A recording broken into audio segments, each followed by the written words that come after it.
Welcome to Toy Business Unboxed, your gateway to the secrets of the toy industry. Here, Jason Shea, a toy entrepreneur and expert in the field. Every product we develop is really inspired by some of the real life experience that we have with our son. 60% of all toys last year were sold on Amazon, which is incredible. Be passionate about it because it's a road, it's a journey. Like when you have an idea that you think is like gonna somewhat like change the world, make things better, I'd say go for it. We'll guide you through the enchanting world of toy design, marketing, and manufacturing. Now let the unboxing begin.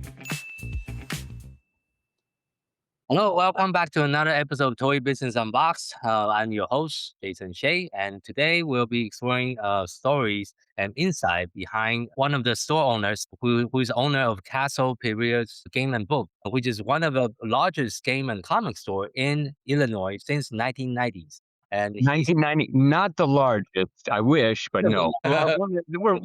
We're the largest in Southern Illinois. So, and I think you sell everything from board games to role-playing games to comics and collectibles, and you have decades of experience in the retail game industry. And I'm really excited to uncover what we're going to discuss today because, like I mentioned pre-interview, you are my first guest in the actually own a retail store that dedicated to board games, and I think there's a lot of interesting insight that you can share with our audience. So first of all, I guess, can you share with our audience what inspired you to start the store back then? Certainly.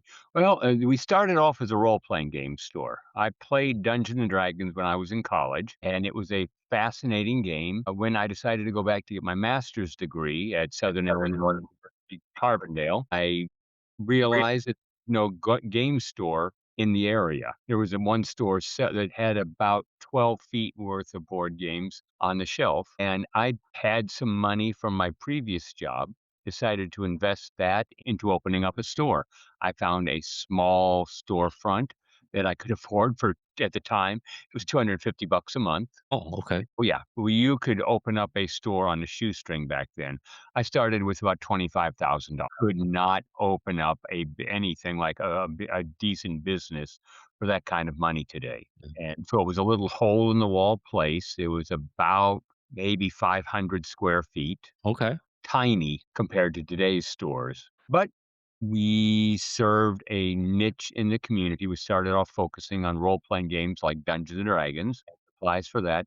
Then as demand increased, Yeah. we expanded into miniature games. And then when Magic the Gathering hit the market in 93, we moved into and added on collectible card games. Really get big into board games until around 2000, 2002. And then we got into toys far later than that because it was we were looking for additional products to add to our marketing mix. So we started adding toys probably about 2012. Oh, well, okay, I see.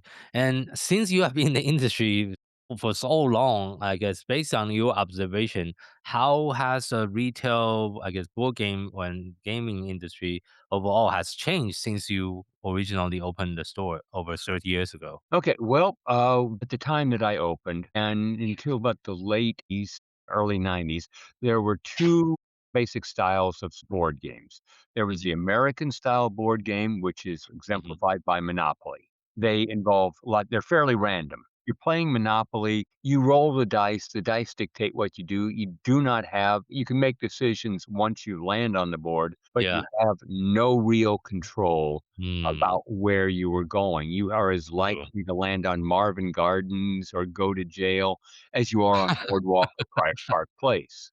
That's true. Yeah. Dice control it. In Euro style games, there is much less luck, and much more strategy. Settlers of Catan, or Catan as it's known. Are you familiar with Catan? Yes, I do. Catan was probably the Catan, no, not probably. Well, there were less war games like Axis and Allies, Tactics, Waterloo, Napoleon at Leipzig that had been created back during the 1950s. And those were games that relied more heavily on strategy and how you placed your counters on the table. They were a very niche market because you had to want to refight ancient wars or even modern ones before getting into that. Catan was the first of the Euro style heavy strategy, less dice reliant. There is still some randomness in Catan with rolling the dice to see which resources are generated each year or each turn, but your movement you control completely.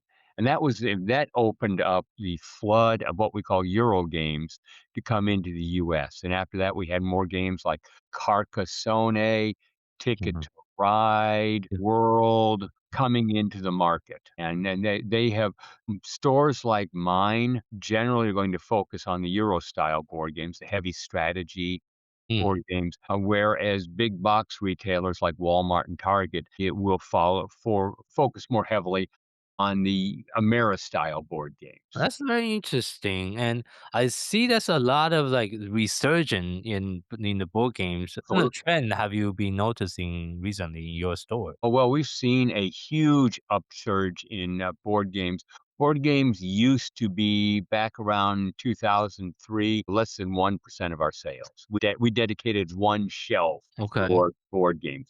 Yeah. Now we have got probably about 30 to 40 feet of shelving devoted to different board games. Oh, wow. Okay. Okay. So Okay. we devote a lot. We devote similar amount of space to role playing games. We devote probably 60 feet of games, Mm, supplies, miniatures games. So it has grown significantly. But at the same time, since we are a retailer, we don't mm, want to focus all of our energy on one area. But mm. I know of Yeah. stores Yeah. at the show I was telling you about that I was just at this past weekend.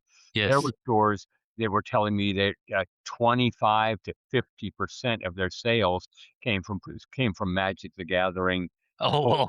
Pokemon, and yeah, that's a collectible Wow. card games. That's Yeah. a ridiculously high number I see. or a Do you percent. still sell a lot of Pokemon cards nowadays? Not as much as we did Okay. back Okay. in 2002, 2022, 2023. I see. During that period, there was a huge boom in it. Speculators were coming in. They would clean my shelves out whenever I got a shipment.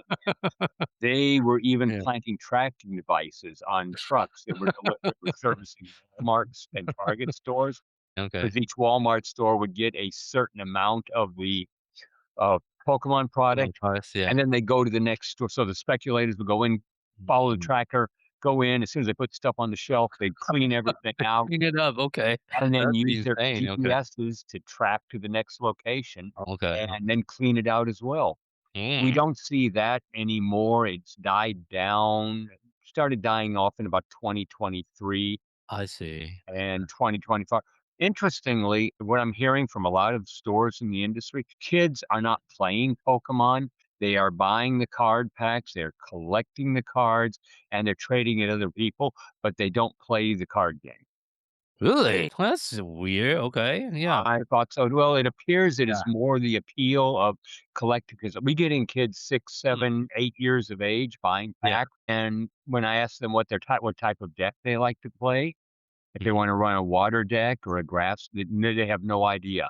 They collect and trade the cards. They don't play. Very different in Japan. I don't know. Have you visited a actual Pokemon center in Japan? They have tournament in Oh, Japan absolutely. doing Pokemon like battles and card tournament. It's So like that's the fun part about but the recently, collecting. it's been more about the collecting. I try to do searches on YouTube for Mhm. looking to stream people playing Pokemon in the store. Everything I find is people cracking open boxes and talking about Oh. what the value of the cards is in it. Nothing about Mhm. actual the So act- show or streaming people playing Pokemon. I see. That's a very interesting transition. And that's what I'm hearing from other stores as well. Oh. With exceptions, of course. You can never generalize, or you can always find exceptions. But in general, most stores I'm talking to are telling me that most of their Pokemon is focused on people coming in and buying it, but not playing the game. Playing. At least not in the store. I see. I see. Okay, that's a very interesting observation. And I want to change the topic to Kickstarter because in the recent Kickstarter, there's also a huge boom in board games. You'll see a lot of the successful campaign that raised half a million, $1 million, all in the board game Cosgrave category. just raised $14 million. Yeah, that sounds It's crazy a one. I role-playing already game based on uh, the works of the author Brandon Sanderson. For Otherwise Games launched it. It is the largest Kickstarter ever funded in the gaming industry, Yeah. and third largest Kickstarter ever. Yeah, so that actually lead me to an interesting question. As a retail store owner, how do you decide which Kickstarter board game to even considering purchasing for your store? Well, for one thing, as a retailer, I need a retailer level. If Mm, we put Kickstarter up there, if I am going to pay the same price as an individual who is backing the Kickstarter and getting the game themselves, there's no reason for me to support a Kickstarter. So true. I need a retailer level that gives me multiple copies. Now, in exchange for a lower price for it, I expect to buy more copies of the game. The Mm, Kickstarter I backed for the Cosgrave RPG, I'm yeah. getting 4 copies of the basic set of the set. Oh, that's it? Only 4? Okay. Well, that's all it's a $400 Kickstarter, and I Oh, don't know, so I'm gonna have to sell them for around $200 a piece. I have mm. no idea how many people are willing to shell out $200 for a role-playing book. Role Yeah, that's a pretty role-playing high. book, Yeah, that's ticket high. item. The new edition of Dungeons& and Dragons that's released, Yeah. it's $50 for that. Yeah. Why is it $200 more? for a raw Yeah, set of role-playing stuff? that's quite That's a bit. kind of hard, especially, there was a game called Gloomhaven that was kickstarted, and was a really popular one, and even Gloomhaven was $150, and it came in this large chest.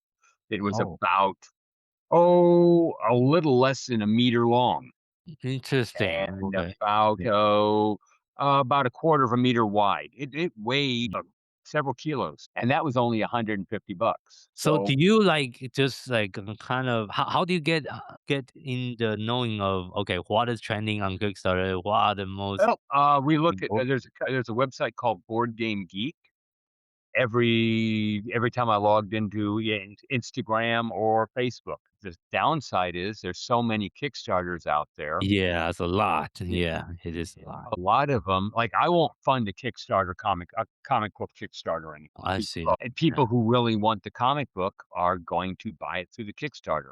That's the Mhm. problem with, gaming Kickstarters, but there's enough people who decide later on that they want the comic book, they want the game, that I Yeah. can probably sell something like that at 4 copies. I'm certainly not going to try to bring in 24 copies of a book that's gonna have to sell for $200. Yeah, that's a very risky investment as well. And actually, since you mentioned about comic, you have something very unique, which is you also sell comic book Yeah. as well as Not board games and that other stuff. unique.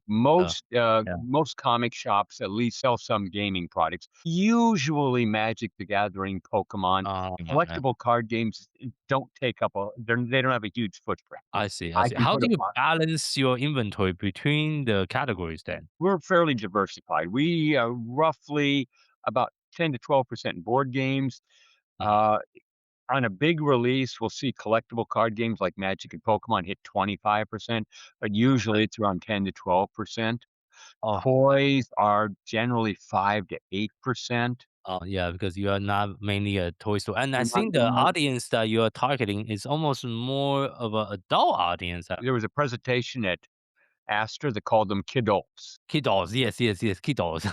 That's actually a word for it. Yeah, a lot of our customers Yeah. are in their 20s, 30s, and 40s coming in to buy games for their families. We've been in business long enough that I have Mhm. people who bought stuff from us, usually Pokemon, back in the 1990s, and Oh, they're bringing their own kids in here now, and oh. they're a second generation to the Oh, hobby. interesting. Yeah. So I guess my next question is, what challenge have you faced over the last 30 years with the rise of all the gigantic online marketplaces like Amazon and now Walmart is also coming up with their own online marketplaces? Oh, How absolutely. does that impact your business and how do you adapt to that change? It's certainly not as easy as it was before Amazon. Mm, But on the other hand, I'm doing far better than I did before Amazon. Part of the problem is, or part of the situation is, well, with Amazon, if I want to play Catan or Carcassonne or mhm. Ticket to Ride, I can do it on an online platform, but that's not nearly as much fun as doing it in person to person. And Amazon is good, but they're not going to get it to you that night. I That's true. have got the product. You can walk in, you Mhm, can buy it and walk out with it that day if you have the itch to do it. We also do a very good job of curating. If you mhm. buy on Amazon, you don't have anybody to indicate to talk with Mm. about the product. Good. Yeah, yeah, yeah, yeah. And do you also allow your customer to, like, do a test play at your store? We have a game library that they Okay, can play games here, or they can rent games to take home with them. If they buy the game, we discount them their rental price off the price of the game. I see, I see. And what are some of the strategy that you do nowadays in 2024 to bring more people to you into your store? Well, advertising, that's always the big problem. How do I get more people in? We have got about 1,000, 1,500 regular customers Yeah, spread out. Or we get in about 30, between 40 to 200 people a day on average.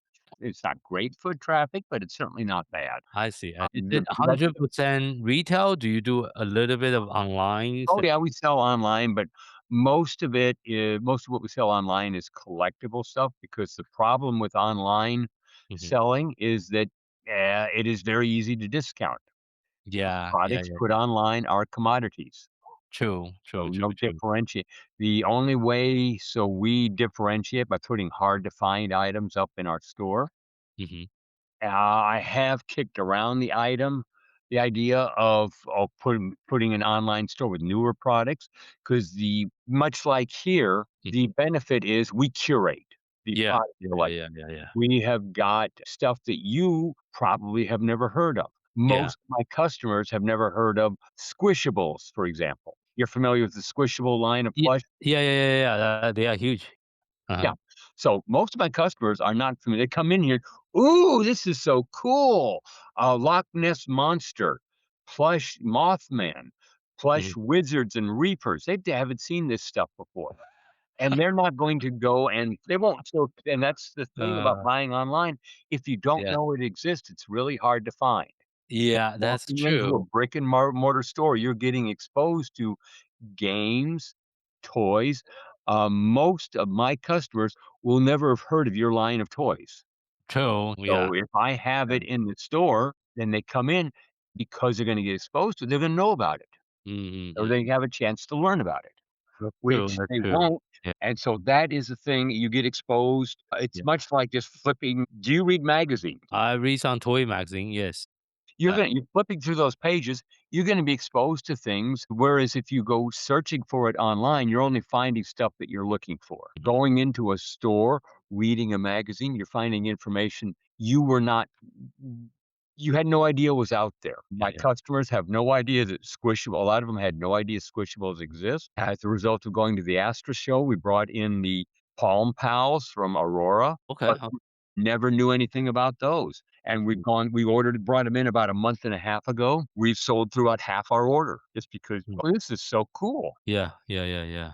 For sure. So that we curate and we give the customers the opportunity to be exposed to products that they may never have heard about, known And the about. other thing that's unique that you can do that Amazon can never do is doing like a small community event only Oh, for the sure. local So you can't do in-store gaming. Tonight, we have a group of people back in the back playing Dungeons& and Dragons.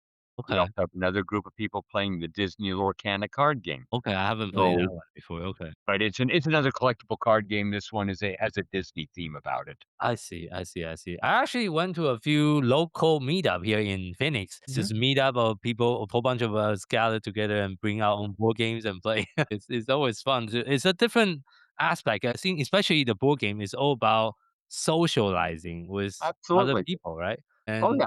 that is really hard to recreate virtually. Hard to recreate online. Yeah, yeah, yeah, yeah. You can do it, but it's not nearly as much fun as defeating your opponent face to face. Of course. Yeah, it's very, very different, the dynamic. Yeah. And I think was as part of your store, I guess, do you also use a lot of like social media trying to promote the store and try Not as much to as I should. okay. We've got Instagram, we use, Facebook, we use Twitter, X. I haven't used TikTok yet or YouTube. Yeah, yeah, yeah. I have some of the staff on monitoring Discord channels. Yeah. But I leave it to people who are more savvy in it. We don't really want to start up a YouTube channel or a Discord or a TikTok because there's Yeah. so many of them out there, There's a out lot. Yeah. out. Yeah, yeah. Yeah, that is the problem that you have to deal with. I mean, your podcast. How do you get people to find your podcast? We have an email list of the subscriber, about Yep. 2,000 Oh, currently. how many of them actually listen to the podcast? A Hi, lot. guys. Everybody should listen to this episode of the podcast. But again, our podcast is very Very specific. specific. It's a Yeah, B2B business podcast, not sure. a consumer based podcast. So Yep. I could never be a Joe Rogan, like Joe Rogan have a million. Okay. It's You should viral. start denying things. Okay. Monopoly. Start arguing that Monopoly is the greatest board game ever made. See what sort of controversy you get out of that.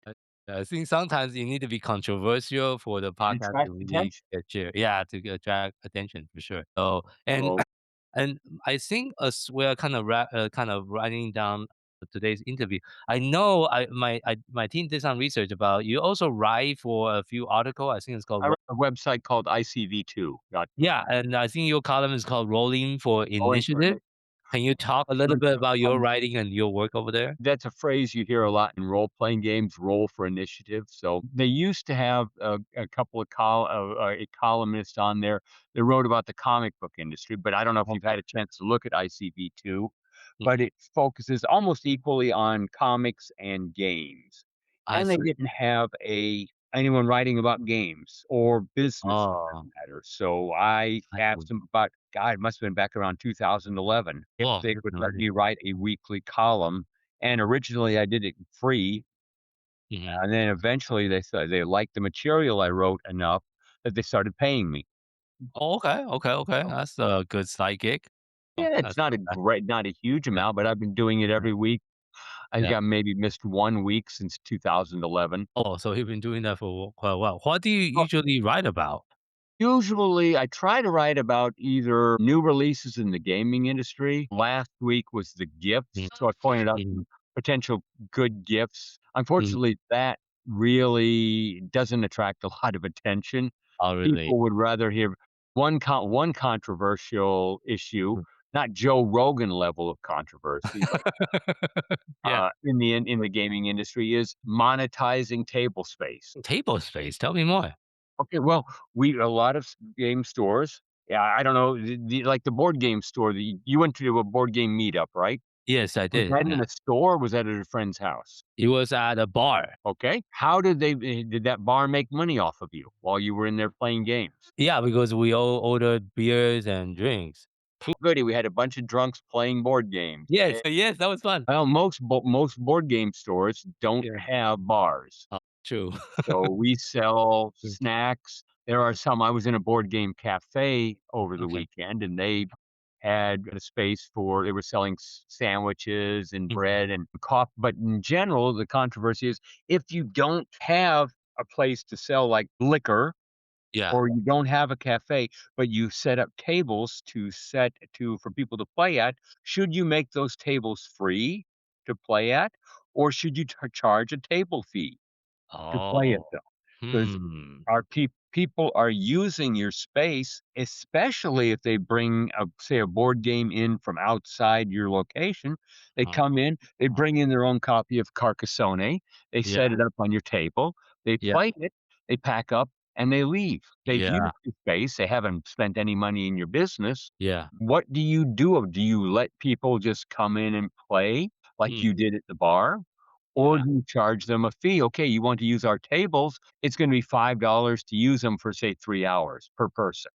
Yeah, because do you let the table sit empty? Or but you're not getting it and you're trying to use them to generate revenue, or you try to generate revenue off of them and charge and see if you can get people to pay for the use of the tables. Currently, in the back, with the Dungeons& and Dragons game we're running, I compensate the DM for running it, and we charge them $5 a person to play every week because Yeah. that's one way we're trying to monetize the table space. Now I have to pay the game master, but as long as we're making more money from the table fees than we are the compensation we're paying him out. On the other hand, the Disney Lorcana players back there don't pay anything because in general we make enough money off of them, the cards and packs they buy for the card game on a regular basis, that we've determined that the income generated is worth letting them use the table space at no additional charge. A while we were charging them $5 a week, but we decided to drop that fee since we kept seeing steady sales of Lorcana. Similarly, we host Magic the Gathering games and Pokemon. Do you also provide some like drinks for them? They have to buy their own drinks. I'm not providing them drinks. They can buy. I'm providing them free table space. I'm providing a scheduled time for them to come in and show the place. We schedule Lorcana play. We schedule Magic the Gathering play. We Yes. schedule board game, and we have certain time slots set aside for those. So if somebody comes in, they know they can find somebody who's going to play Magic, who's going to play Lorcana, who's going to play board games. Got it. So generally, we don't charge for that. If I have to pay somebody to host an event, then we charge for that. I see.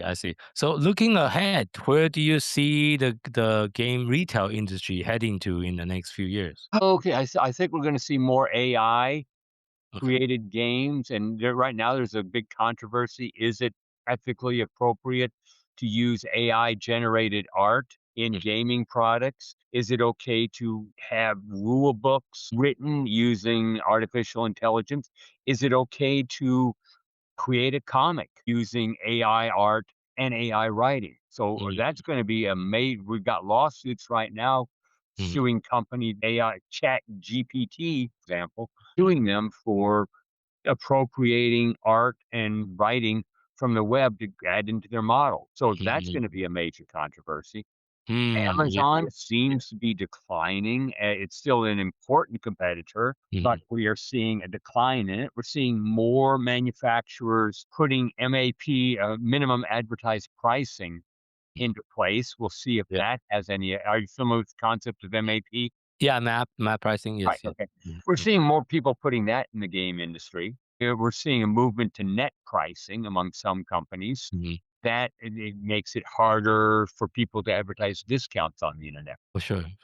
I think we're going to see, especially among mid-level game publishers, we're going to see increased relying on crowdfunding to fund their games, even though we're not, the top tier companies are not going to be relying on crowdfunding. It apparently is mid and lower tier companies that are. Yeah, actually, a lot of low tiers is relying on crowdfunding. Yeah, and a lot of them, especially, I don't know how it is in the toy industry, but in the game industry, it is fire and forget. We fund our game, we put it out, we get our money, we take money, and then we launch our next Kickstarter. Yeah. Don't make product for retail. If you want the game, if you're a retailer and you want the game, you have to back the Kickstarter. Yeah. That's problematic.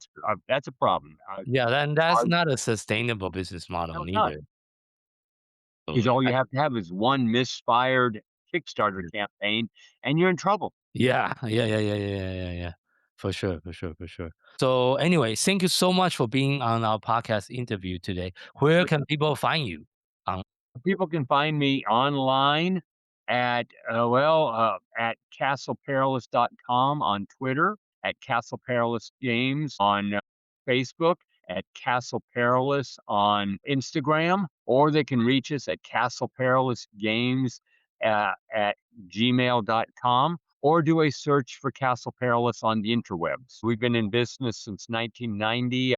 We've had the website up since the early 90s, which is also a problem because one of the reasons you should have control of your own website, why I like websites instead of, and I'm digressing here a bit, but why I like websites over social media is Facebook, Instagram, TikTok all dictate how your posts, and a lot of stores in general rely heavily on them.